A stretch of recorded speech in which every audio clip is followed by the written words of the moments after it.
Добрый день, друзья! Мы рады приветствовать вас на нашем сегодняшнем вебинаре, который посвящен теме покупки жилой недвижимости на Кипре. Сегодня мы с вами поговорим обо всем, что нужно знать, приобретая жилую недвижимость на Кипре. В частности, расскажем о тех существенных моментах, которые нужно учитывать, вступая в переговоры с застройщиком и при согласовании договора купли-продажи недвижимости. Также расскажем о самой процедуре и осветим миграционные моменты. В конце мы ответим на ваши вопросы, которые вы можете задавать в комментариях под данным видео. Все четко, структурно и только по существу. Наш сегодняшний вебинар пройдет на русском и английском языках. Наши сегодняшние спикеры Ирина Кугейко, старший юрист REVERA Cyprus, и Саввас Савва, руководитель офиса REVERA Cyprus и партнер. Также в описании к данному видео есть ссылки на все наши информационные ресурсы, где мы делимся с вами полезной информацией, поэтому, пожалуйста, подписывайтесь, будет интересно. Итак, мы готовы начинать. Я передаю слово моей коллеге Ирине. Ира. Всем добрый день. Дайте мне секундочку, я запущу презентацию.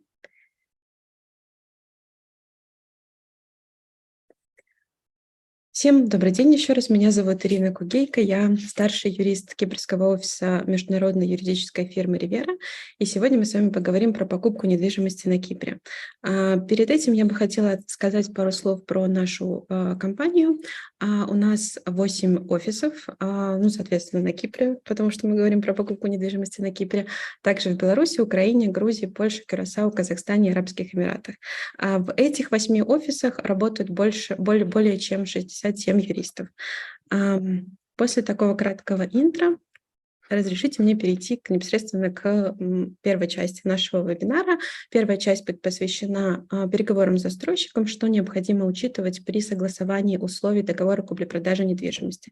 То есть, если мы говорим структурно, то эта часть наступает, этот этап переговора с застройщиком наступает после того, как вы выбрали недвижимость на Кипре, то есть вы уже пообщались с риэлторами, и у вас есть непосредственно та недвижимость, которую вы хотите купить, и, как правило, уже согласованная конечная цена.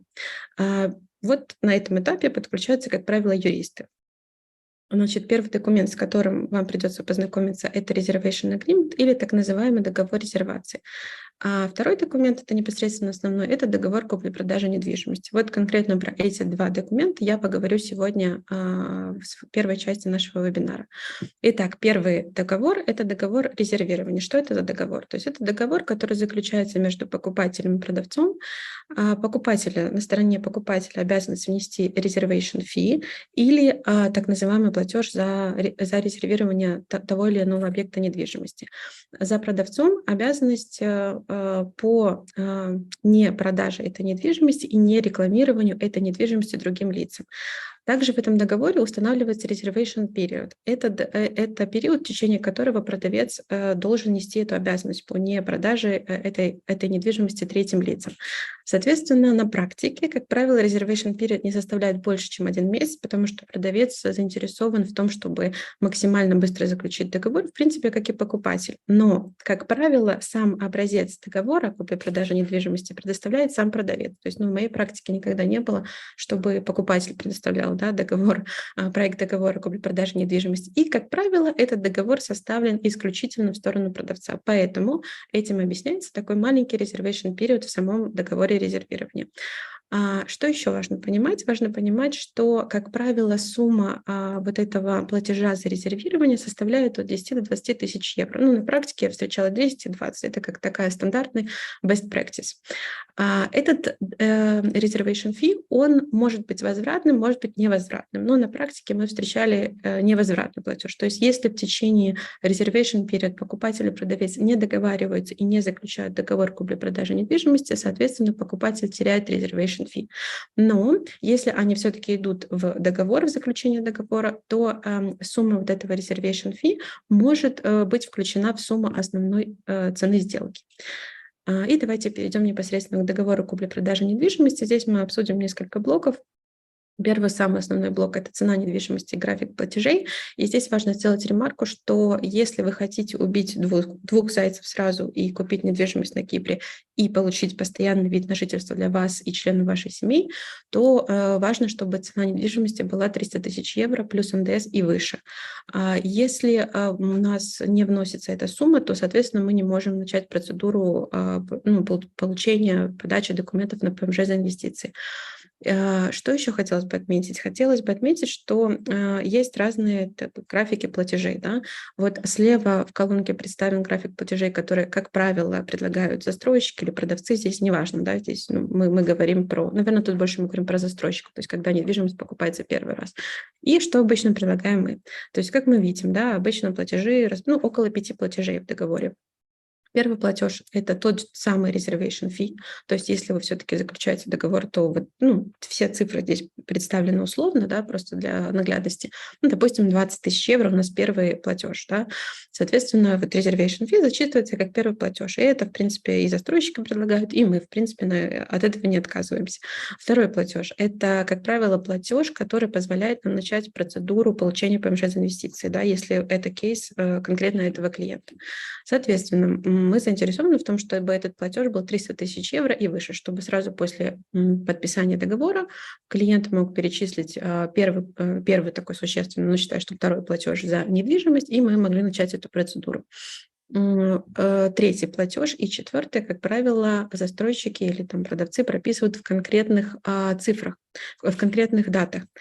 Чем это нехорошо, если мы говорим и больше представляем интересы все-таки покупателя, да? Это говорит о том, что неважно, на какой этапе строительства находится этот объект, вы все равно должны будете внести эту сумму к определенной дате. Что предлагаем мы? Мы предлагаем, например, привязать третий платеж к моменту готовности постройки здания, то есть, например, на 80% готового здания, и мы готовы платить. Как это на практике подтверждается? На практике у каждого застройщика есть, у каждого объекта есть главный архитектор. Соответственно, этот главный архитектор может выдать справку, confirmation, подтверждение о том, что это здание готово на 80%. И тогда уже вы, как покупатель, ваши интересы более защищены, потому что вы знаете, что вам какое-то уполномоченное лицо выдало подтверждение о готовности постройки здания. Четвертый платеж мы предлагаем привязать в момент сдачи квартиры. И пятый – это момент выдачи документа о праве собственности на квартиру. Здесь я буду говорить немного подробнее позже, но дам общее понимание, что момент сдачи квартиры и момент перехода права собственности на квартиру – это два разных момента. Да, и они могут быть разнесены во времени в 3-5 лет. То есть что происходит на практике? Здание готово, вам передают это здание в пользование, вы можете им пользоваться, но как бы титула на него, да, то есть права собственности у вас нет, потому что застройщику нужно еще всю документацию привести в порядок и все государственные процедуры по регистрации этого объекта пройти. И это на практике занимает 3-5 лет. И последний платеж, он происходит в момент выдачи документа о праве собственности на квартиру, то есть когда вы уже в квартире 3-5 лет пожили, да, соответственно, воспользовались ею, и вот переходит только в тот момент право собственности, когда вся документация готова на стороне застройщика. К этому моменту, как правило, остается только маленький платеж, это 10% от суммы, в районе 3000 евро оно всегда и выходит. Давайте еще поговорим про ответственность покупателя за просрочку оплаты цены недвижимости. То есть какие могут быть у него последствия. Вообще, наверное, в русскоязычных документах мы такое не часто встретим, но в англоязычных это достаточно обычная практика. Есть так называемый серый период или grace period. То есть, например, по этому графику платежей у вас, например, в дату подписания договора, второй платеж, да, в дату подписания договора наступило обязательство по оплате этой квартиры, но ответственность не наступает, если вы не платите в течение grace period. То есть это может быть на практике составляет 7 дней. Понятно, что продавец заинтересован в том, чтобы сократить этот срок до минимума.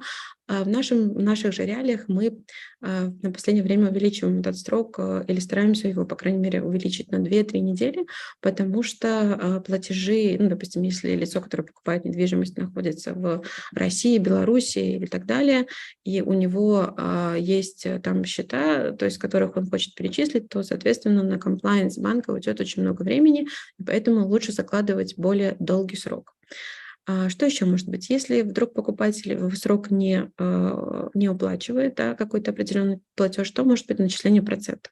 Это может быть либо фиксированная ставка или средняя ставка определенного банка. Здесь в качестве best practice мы бы посоветовали убрать положение о средней ставке конкретного банка, потому что это не дает вам понимания, насколько вы можете просрочить этот платеж и каковы будут последствия. То есть просто всегда лучше, когда ставка фиксирована. Вы можете вначале просчитать, все последствия. И как еще один вариант ответственности – это расторжение договора. Здесь, конечно, очень важно понимать, и опять вернусь к своему графику, да, в какой момент расторгается договор, в какой момент происходит неоплата покупателем цены. То есть если мы говорим про первый и второй платеж, то очень важно, чтобы, вдруг, если у покупателя не получается оплатить, чтобы было какое-то время на то, чтобы пройти комплайнс банка или еще каким-то образом, нужно время для проведения этого платежа. Если мы говорим, например, в конце, если это 4-й и 5-й платеж, то очень важно смотреть последствия. То есть мы расторгаем договор, и дальше что? То есть дальше все получено возвращается по сделке сторонам, то есть продавцу и покупателю, или нет. Потому что, то есть если мы не заплатили условно 3000, да, и на следующий день квартира переходит в собственность снова продавцу или там застройщику, то это не совсем удобный момент. Поэтому здесь очень важно вообще отсрочить вариант расторжения договора. То есть, например, когда продавец не получает там, в течение месяца, 2-3, то есть важно как можно дольше этот срок, да, если мы выступаем на стороне покупателя, сделать. И обязательно урегулировать возврат всех уплаченных покупателям денег. И в качестве, то есть какие бывают варианты? Варианты, что все полученное сторонами при сделке возвращается сторонам. И второй вариант – это продажа недвижимости третьему лицу. Как это обычно выстроено? Это, кстати, достаточно часто встречающийся в договоре механизм, то есть продавец в случае неполучения оплаты от покупателя какого-то очередного платежа, как это установлено в договоре, имеет право продать недвижимость третьему лицу. Если он продает недвижимость за большую сумму, чем он продал ее покупателю, да, соответственно, он вот этот вот остаток непогашенный, остаток вот этого превышения, он не выплачивает покупателю, как правило. Если он продает за меньшую сумму, то вот этот вот непогашенный остаток должен доплатить покупатель. Соответственно, здесь какие вопросы возникают, да, и какие могут быть варианты. Вот наш best practice, да, на этот вопрос – это согласовать, во-первых, кандидатуру третьего лица, потому что продавец или застройщик могут продать недвижимость там, условно каким-то своим аффилированным лицам. Да, такого на практике у нас никогда не случалось, но важно подумать обо всех вариантах, да, и защитить покупателя максимально со всех сторон. То есть в первую очередь это должно быть покупатель должен согласовать кандидатуру того лица, которому продавец продает эту недвижимость, а также согласовать цену продажи, да, с покупателем. Либо она должна быть не ниже рыночной, да, можно такой механизм прописать. Но здесь возникают вопросы, а кто будет определять, это рыночная цена или это не рыночная цена, да, то есть здесь тогда нужно привлекать независимого эксперта, да, и на старте очень сложно такого эксперта найти. То есть и, как правило, застройщик и продавец не идут на переговоры вот в этой части. Но как вариант, вот чтобы вы понимали все свои варианты, вот мы тут их обозначили. Следующий блок – это приемка недвижимости. Как закрепляют застройщики в договоре? В договоре продавец уведомляет покупателя за какое-то количество дней о сдаче квартиры. И, как правило, в это количество дней, на практике 15-30 дней, но если мы говорим про портрета условного клиента, то это клиент, который, как правило, живет за границей, хочет получить постоянный вид на жительство, просто чтобы его получить, соответственно, приобрести какую-то дорогостоящую недвижимость на Кипре, и такому человеку не всегда будет удобно там, условно, через 15 дней явиться на Кипр для того, чтобы принять квартиру. Ему нужно будет здесь время для того, чтобы найти представителя по доверенности, который сможет сходить, да, либо приехать самому, то есть все равно это будет там, больше, чем месяц однозначно, чтобы это был достаточно комфортный срок для покупателя. Вот, соответственно, вот наша рекомендация здесь стараться тоже увеличивать этот срок. Плюс важно, и это, наверное, более важный момент, это детализация порядка приема квартиры. То есть, как правило, в договорах отсутствует. Здесь важно предусмотреть, что квартиру принимать можно с архитектором, инженером, строителем, который будет, с вашей стороны, да, то есть если вы готовы заплатить за его услуги, да, который оформит сертификат, который зафиксирует все дефекты, да, все какие-то недостройки и так далее. То есть наша best practice – это детально зафиксировать порядок приемки и осмотра квартиры со специалистом. На это нужно действительно обращать внимание. Блок 3 – это передача недвижимости покупателю. То есть здесь мы говорим про передачу в пользование. То есть это не переход права собственности, а просто возможность пользоваться этой квартирой. Здесь тоже можно привязать момент передачи недвижимости к определенному платежу по договору, да, как мы говорили на слайде с графиком платежей. И здесь, как правило, это фиксируется определенной датой. То есть в договоре будет написано, что не позднее, там, условно, 30 июня 2023 года продавец обязан передать в пользование покупателю объект недвижимости. И здесь тоже вы увидите grace period. Здесь grace period, то есть момент, когда по договору продавец уже должен был передать, но еще не наступает у него никакая ответственность, вы увидите вот там 3 месяца, как правило, 3, 4, рыночная практика 3. То есть если вы видите больше, лучше сократить до 3. И, как я говорила раньше, из-за того, что, как правило, продавец предоставляет драфт договора, обычно в таких договорах отсутствует ответственность продавца за просрочку сдачи квартиры. То есть очень детально прописана ответственность покупателя и практически или там совсем не описана ответственность продавца. Здесь какой best practice? Или совет от нас – это установить ответственность продавца в случае просрочки сдачи квартиры. То есть можно прописать штраф или начисление определенных процентов. По штрафу могу вас сориентировать, то есть если условно вы покупаете там 2-комнатную квартиру, то имеет смысл, и вам ее сдают с просрочкой, то за каждый месяц вы можете установить штраф в размере рыночной стоимости квартиры, так как если бы вы ее снимали. Да? Например, в Лимассоле это около 2-комнатной квартиры, 60-100 квадратов, это в районе 2000 евро. Поэтому это вполне обоснованный логичный штраф. И, как правило, застройщики, продавцы, они идут на эту сумму. Далее, переход права собственности на недвижимость. Как я уже говорила раньше, эта процедура может занять до 3-5 лет от момента передачи квартиры вам в пользование. Тоже, как правило, это последний платеж, то есть переходит на вас право собственности, и вы выплачиваете продавцу или застройщику последние эти 3000 евро. Есть у покупателя обязанность явиться в земельный департамент для регистрации перехода права собственности на квартиру, либо это можно сделать по доверенности, да, но кто-то от покупателя должен быть на Кипре, да, и иметь возможность представлять его интересы. И плюс можно установить ответственность за... Мы с таким на последнем кейсе столкнулись, была прописана ответственность покупателя за несвоевременную регистрацию перехода права собственности на квартиру. То есть, несмотря на то, что покупатель, лицо, которое заинтересовано, казалось бы, в том, чтобы на него перешло право собственности, тем не менее, продавец такую ответственность установил. Здесь тоже лучше прописать конкретный срок, но на самом деле кипрские продавцы и застройщики не дают конкретных сроков конкретно в этом кейсе, потому что писать 3-5 лет – это достаточно длительный срок, они это понимают, но тем не менее на практике оно так и происходит.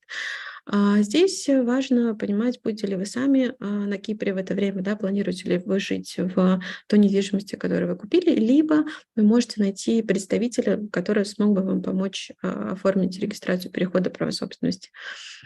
Последний блок, или предпоследний, о котором я хотела бы сегодня поговорить, это страхование недвижимости.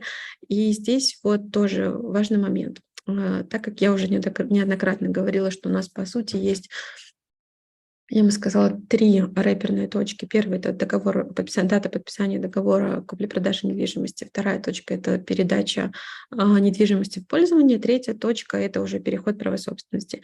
И страхование, как правило, да, продавец хочет переложить сразу с момента подписания договора. То есть с момента подписания договора вы обязаны страховать эту недвижимость или, по крайней мере, вносить какие-то платежи, то есть участвовать в страховании.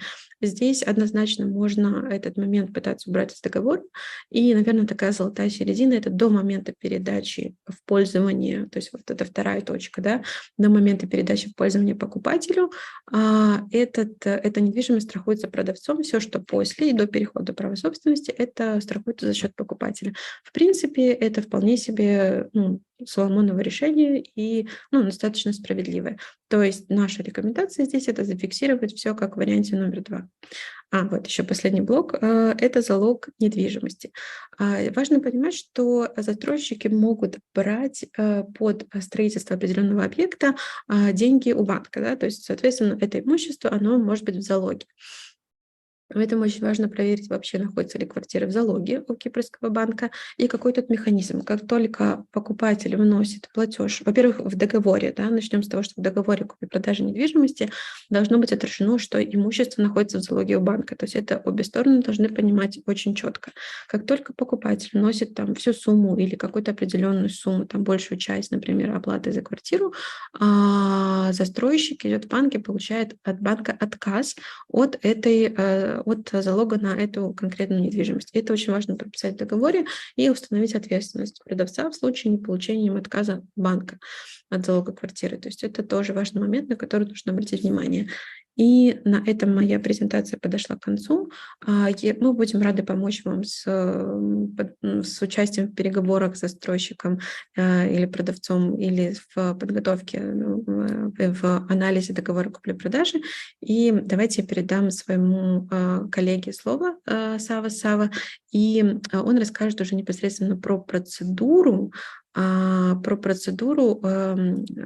покупки недвижимости на Кипре, потому что она в любом случае шире, чем просто согласование условий договора, и расскажет про миграционные вопросы. Саввас, can you please join us?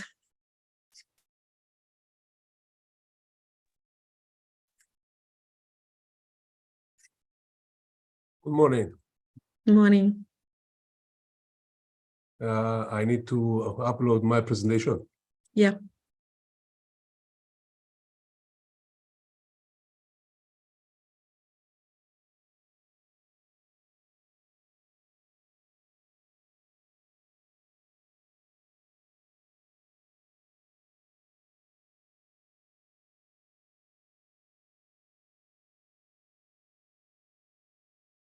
Okay.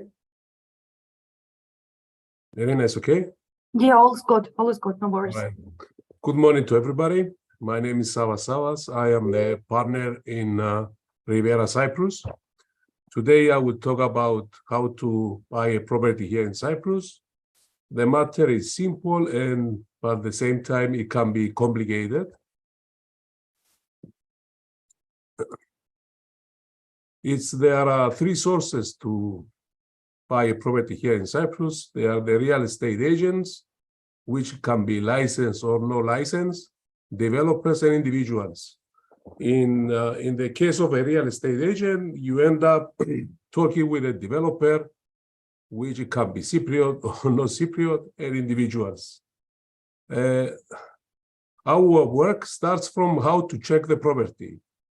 Every property in Cyprus has a title deed and then a contract of sale. We need this information, plus we will need to check the reputation of the seller to the market and what reasons you decide to acquire the property. Please note that for permanent residents, only new residential properties applies, which I will explain later, and commercial properties applies new and old. Sorry. A title deed in Cyprus, it has a lot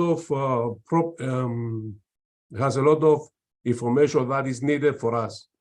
For example, it has the location of the property, the address, the square meters of the property, registration number, who is the owner, the share of ownership, which is very important to see if the seller is the owner, the registration date, land of registry number, description of the property, which is important to see if the property is completed towards the requirements of the law, the value of property, which is its value that is used by municipalities for taxes purposes, any remarks, and the topographical plan to see the property in a plan of the land of registry. Sorry. The step one is to find the property. In this stage, we can assist you, but you can do it by yourself. By the time you find the property, you need to contact us for the rest of it. First of all, we need to know what you agree with the seller. if there are any arrangements before you come to us. And then we need to see how to proceed. There are a lot of types of work that can be done from our office: the legal, investigation, valuation, even negotiations, and then the completion. First of all, we need to start communicating with the seller because we will need some additional information, and then based on if the property is has a loan or where it's located, we need to contact the various government offices, municipalities, and a bank if there is a loan. We evaluate the findings, we make a report to the client, and it's here that you need to decide if you proceed with the purchase of the property or not. Please note, we are not making a decision, we are helping you to make a decision.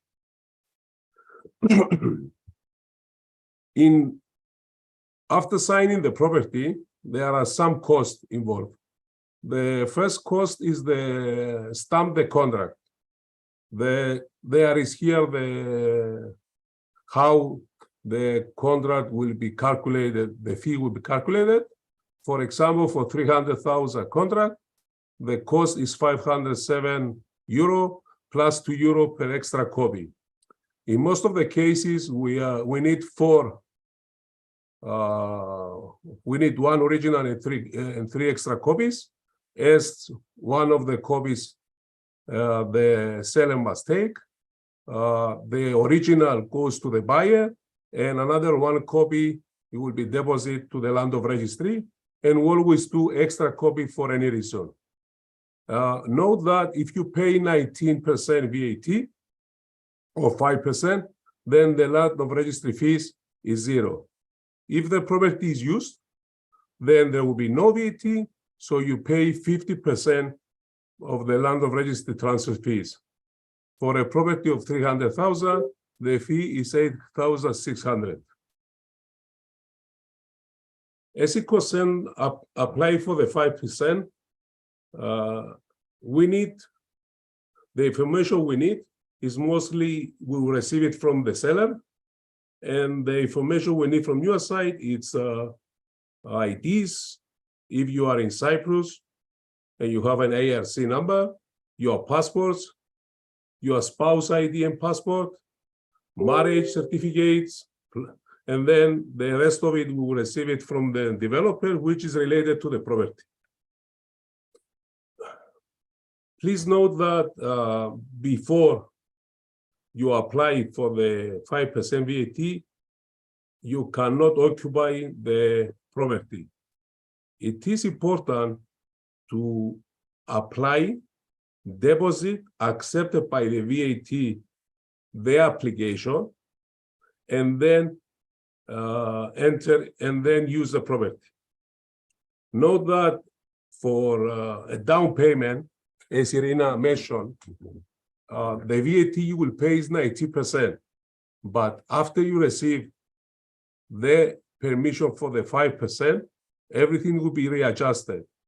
For example, let's say the down payment is 105,000, so you receive an invoice from the seller, 88,236 plus 90% VAT. But after you receive the permission for the 5%, then it will be readjusted to 100,000 plus 5% VAT. For example, for a property that is 300,000, the VAT on 5% is 15,000. Never, despite how you make the payments with 90%, by the end, you will pay total 350,000 euros. Then we have, by receiving the 5%, it means that the property is only for permanent residence and not for renting. The life cycle of the 5% is 10 years. So if you decide to sell it or exchange the property with a new one, then you need to pay based on the 10 years time, the VAT on the rest of the 40%. In this example, I calculate that you make a sale of the VAT on the 52 month of your occupation. So in this case, as you can see, you pay the 5% at the beginning. So the rest of it, of the 14%, it will be calculated as follows. It's 57,000 less 15,000 you already pay with the 5%, less 18,200, which is actually proportional to the months you are occupy the property by 14%. Additional to this, you need to obtain a Council of Ministers approval. The Council of Ministers approval is where our government controls how many properties you will buy in Cyprus. You are allowed to buy in Cyprus one house or apartment and up to 4,000 squares or meters of land. There is a change of the law, this one, and actually you can receive permission for the second apartment. As I said to you before, the documents I need from your side, they are similar to the application of the 5%, plus some additional documentation from the seller. As it concerns the permanent residence at 6.2, there is a big change since May 2023. Our government, after European Union's directions, they changed the requirements for the 6.2. Before I start with this, I would like to explain that for permanent residents who have two directions here in Cyprus, the normal track and the 6.2, which is a fast track. On the normal track, somebody can apply that is in Cyprus legally 5 years or more. This is used mostly for people that they're in Cyprus based on the visitor's visa. On the fast track, you don't need to be in Cyprus. On the 6.2, you don't need to be in Cyprus. You can apply, and then after you receive the permanent resident, then you can move to Cyprus if you like. The requirement for the permanent residence is after you receive it, you have to be in Cyprus 1 day per year. What information we need for the PRs? There is a list of the information that still the same: passport, if there is any temporary resident permit, your CV, so they can see who you are, and your income tax returns 3 years at minimum. It was added to the new regulation. Bank account statements, the original is preferable when you have a bank account here in Cyprus. Now, if you don't have a bank account here in Cyprus and you bring copies of your bank statements abroad, maybe we need additional declaration of this. The income declaration now is changed and it must be done through your tax return. In this case, I know creates a lot of problems, as in most of the countries, but not in Cyprus, unfortunately. When you have a single income, you don't need to declare a tax return. We already informed the migration office, and we are expecting answer on this. Hopefully they will change this. We need, as it concerns the title of ownership, sales agreement, search from LRO, all of this, it will be done by purchase the property. Criminal records is needed from your country you reside and from your country you are origin. For example, if you are in Cyprus more than 6 months, then we have to submit a criminal record from Cyprus police and a criminal record from your country that you origin before you come to Cyprus. Health and medical insurance policy is back, is required now. The criminal record certificate must be 3 months old. Marriage certificates, if you are married, and the children certificates, if you have any. The criteria of 300,000 remains the same as before, plus VAT. there are 4 categories that you can invest. The first category relates to the resident apartment or houses. The second category it means to commercial property, which in this category the property can be used. The C category is about investing to a share capital of a Cyprus company that has more than 5 EU employees. And the fourth category is about various investment funds that they invest in Cyprus. In the case of B, C, and D, any incomes in the future, it can be used as your source of incomes. The annual income. This is a new thing about the 6.2. In the old application, we just make a declaration that you have so much income and it was enough. In this case, they need a tax return and they increase the amounts. The amounts now is 50,000 euro per applicant, 15,000 euro for the spouse, and 10,000 euro for each child. Note that from now on, you have to show this every year. So every year, you need to submit your new tax return showing that you have these incomes. The incomes, you have kind of sources, salaries, pensions, dividends, savings, royalties, rent income. The income should be derived from abroad, except for the category in B, C, and D that is allowed to show that incomes. And the spouse income, it can be added up on the calculation. As I said before about the criminal records, it's we need from your country of origin and for your country you reside.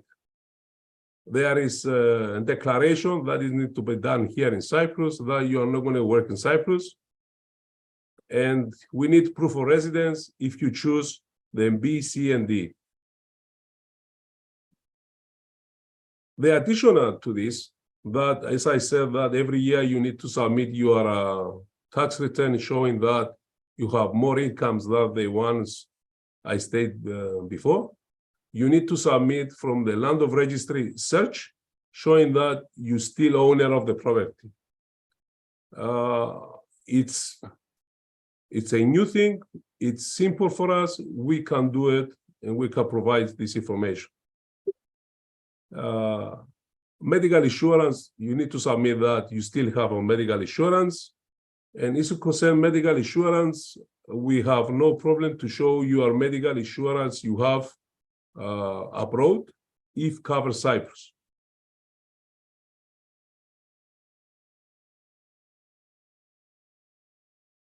For the criteria A and B, we focus on this because most of our applicants in these criteria, for sure, it has to be payment of 300,000 plus VAT. In the case that you are buying a property that is 300,000 plus VAT, then you can show settlement of the 300,000 plus VAT. The funds should be from abroad. Here, they specify that the funds should be from abroad, but should come from a bank account of the applicant, the spouse, or for the company that shows that belongs to the applicant. They are very sensitive now, and they will not accept application if we cannot show the relationship of the bank account of that money sent to the applicant. Note that the purchase of the real estate, it can be done in a Cyprus company and still qualify. And you can buy 2 units if 1 unit is not enough to qualify for the 300,000. And as I said before, for the category A must be the first sale, and for the category B, it can be a used resale. In the application, we can apply and receive the PR for the applicant, spouse, and the children up to the age of 18. Up to the age of 25, if they are not married, and we can show that they are studying the university, so they are financially dependent of the applicant. We can apply for them, receive for them a PR, but up to the age of 25. The applicant's parents, on the other application, it was a way to apply for them and receive a PR without any additional purchases.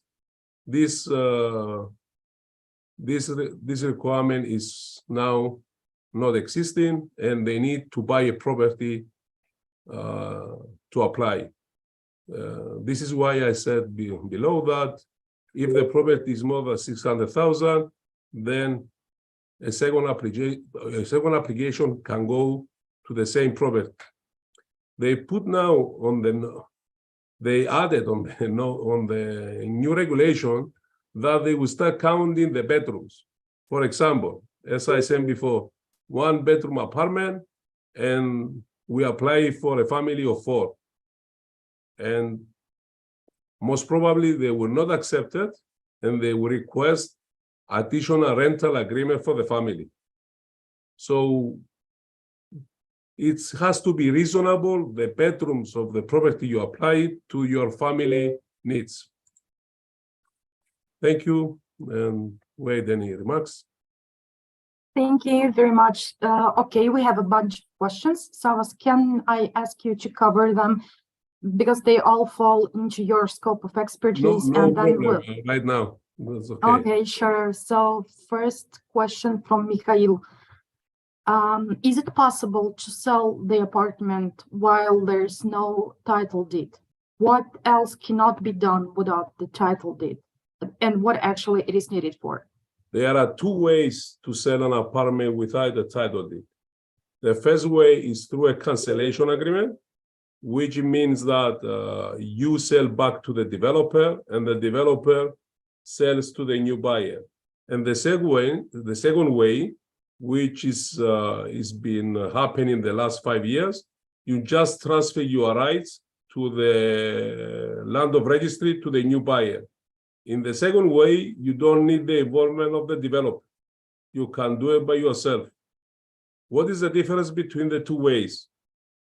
If the apartment is not used yet, so you don't occupy the apartment, and the new buyer needs to submit for the PR, permanent resident, then the sale has to go through the developer.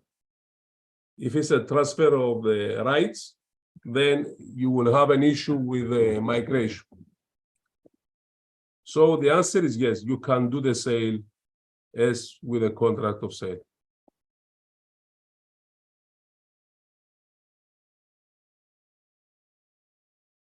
I cannot hear you.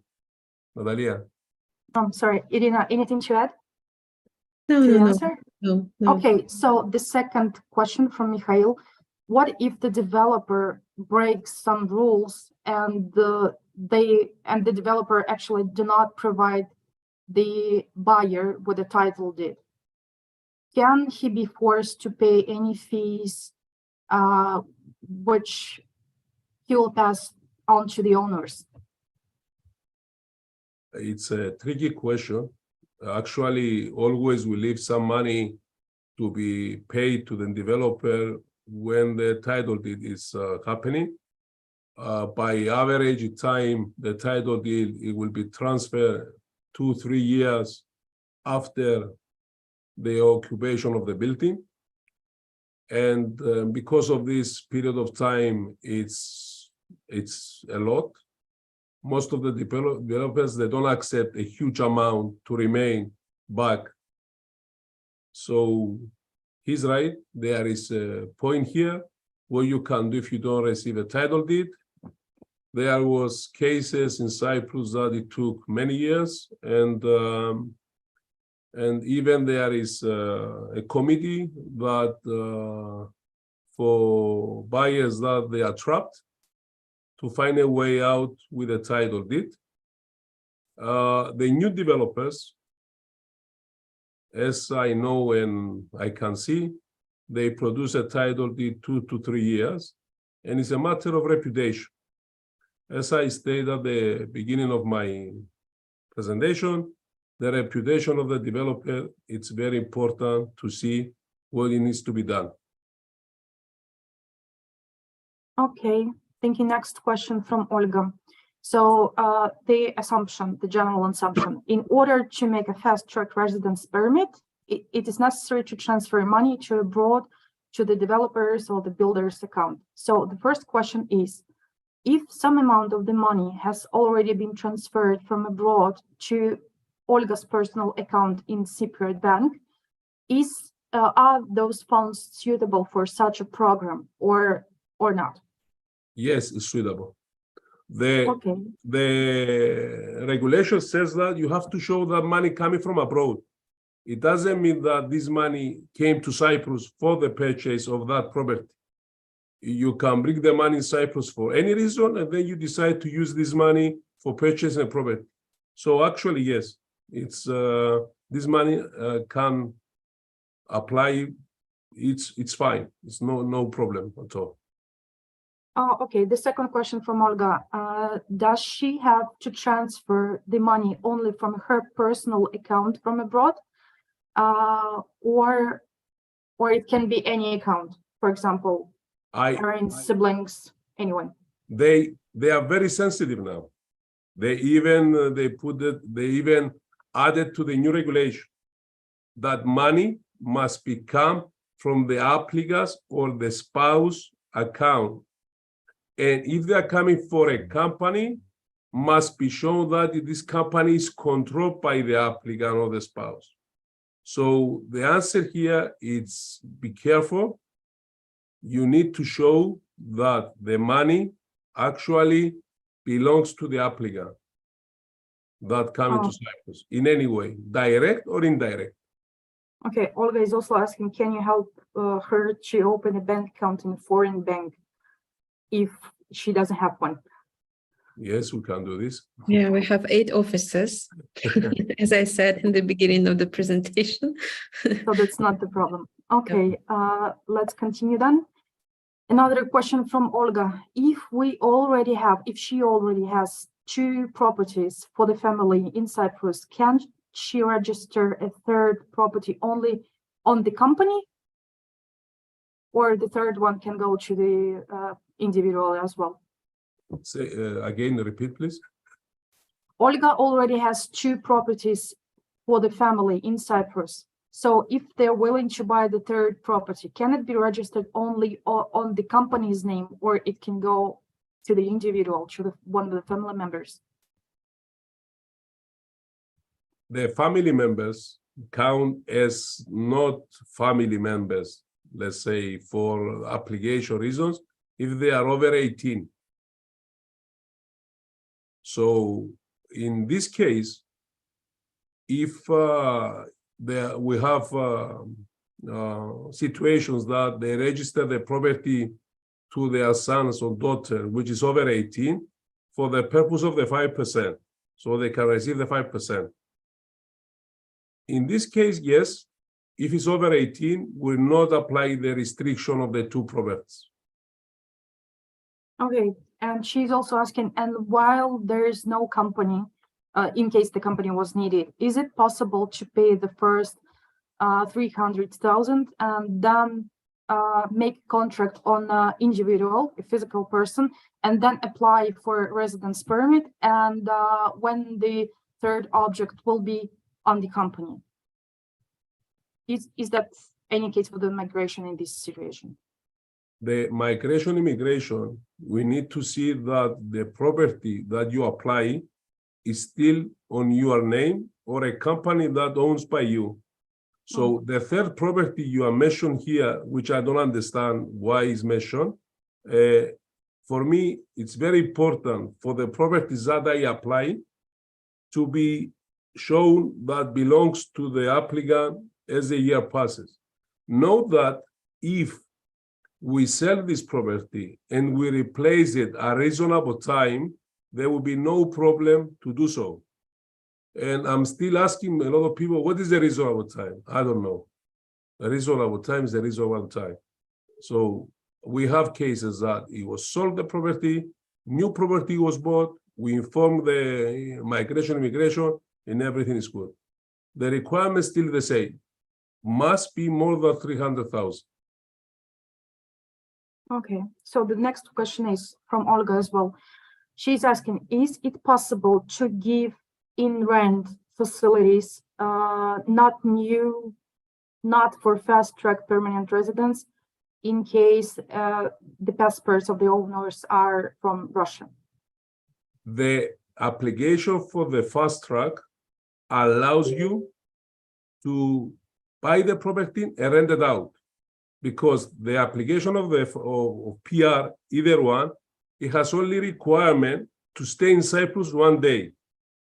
The issue here is that when you apply for the 5%, so let's separate the two things. First of all, for application for the PR, you are allowed to buy property and rent it out. Finish. So migration, immigration, they don't care if the property is rented out or is for the permanent resident. But if you apply for the 5%, then that's the issue, that the property is for permanent residents only. We have cases that they are buying the property, they take the 5%, they put the tenant, and they leave the utility bills on their names. I don't take any position on this. I just explain the law. So. Okay. So the next question is, we have been living in Cyprus already for 4 years. Do we need a certificate? I think that the criminal certificate is assumed here only from the Cyprus police or from Russian Federation as well. They are in Cyprus for 4 years? Yes. They are, which status are here? I presume with a visitor's visa? No idea. It's not mentioned in the question. Maybe we can ask Olga to put this information into comments. Okay. I would take in general terms. Okay. If they are 4 years in Cyprus and then they decide to apply for the PR, then for sure they will ask them the Cyprus criminal record, but they will ask them the criminal record from the place of origin. For example, if they are Belarusians, they will ask them Belarusian criminal record. Okay. Okay. The next question, which actually does not refer to the topic, but that's okay. Is it possible to work as a director in my company, but without a salary? If you have the PR, it's possible, yes. And actually it's related to, and I apologize not to put it on, but yes, it's possible to work, not to work, to own a company, even to be a director, and without any salary. Please note here, if you have a PR and living in Cyprus, then it's okay to be a director as you don't destroy the substance of the company. But if you are not in Cyprus, you have a permanent resident, and you are not living in Cyprus, and you are a tax resident of another country, then you might have an issue of the substance of your company substance if you are director. Okay, and there's Ira, you need to add anything? I would just like to add the procedural moment here is that before you start being a director in a Cypriot company, you should, in this case, sign affidavit by the court, but this is like done within 1 day, so it's not a problem. Just make sure you do it before you became the director. Okay, and there's the procedure that Irina is explaining, that everybody to apply for the PR must sign a declaration that is not going to work in Cyprus. Nevertheless, to be a director in a company without a salary, it doesn't, you declare that you don't have any income in Cyprus. To have dividends in Cyprus for a Cyprus company does not destroy your declaration that you have no business in Cyprus, as is passive income. Okay, so we have some additional information to Olga's first question. Let me remind you, it was about the money which were transferred to the Cypriot private account from abroad. Can they be counted as like the money coming from abroad for the purposes of the purchase of facilities. So, and the additional information is that Olga is mentioning the first part of the money that already been transferred to Cyprus is the salary, which is received from the account of the company employer from the USA, not from our personal account. This is in addition to the first question. Does it change anything? Yes, it doesn't change anything because this is the source of income. Actually, the money transfer from the employer to the Cyprus bank account is for salaries, so it will show on the tax declaration, so it will be no problem at all. Okay, no more questions. Ira, any addings, anything you need to mention as well? Oh, no. Okay, thank you, Dan. Спасибо большое, друзья, за то, что приняли участие в нашем вебинаре. В комментариях есть контакты наших юристов. Если какие-то вопросы остались нераскрытыми, пожалуйста, вы можете задать их, связавшись с ними лично. Спасибо большое. Thank you very much. Thank you. Have a nice weekend.